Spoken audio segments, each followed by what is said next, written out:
পৃথিবীতে সব স্বামী আপন হয় না, সব স্বামীকে আপন মনে করা যায় না। মাথায় রাখবেন, যেই স্বামীকে আপনি সবকিছু উজাড় করে দিয়েছেন, তার সঙ্গে আপনি অনেস্ট ছিলেন, তার সঙ্গে আপনি লয়াল ছিলেন, তাকে বাদ দিয়ে অন্য কারো কথা আপনি চিন্তাও করেন না, আপনি তার জন্য কলিজা ছিঁড়ে রেখে দিয়েছেন, তবুও সেই স্বামী আপনার সঙ্গে বেইমানি করে, আপনার সঙ্গে চিট করে, আপনার ইজ্জতে আঘাত করে, আপনাকে অন্যের সামনে ছোট করে কথা বলে।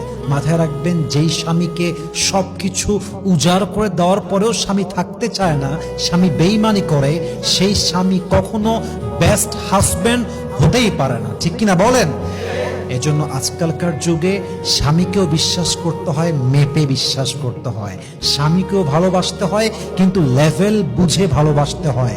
আর আজকালকার যুগে যে মানুষ নিজেকে বাদ দিয়ে অন্যকে বেশি ভালোবাসে, তার জীবনে সে সবচেয়ে বড় বেশি বাস খায়। ঠিক কিনা? আল্লাহ সব মেয়েদেরকে বোঝার তৌফিক দান করুক। পড়েন সবাই আমিন।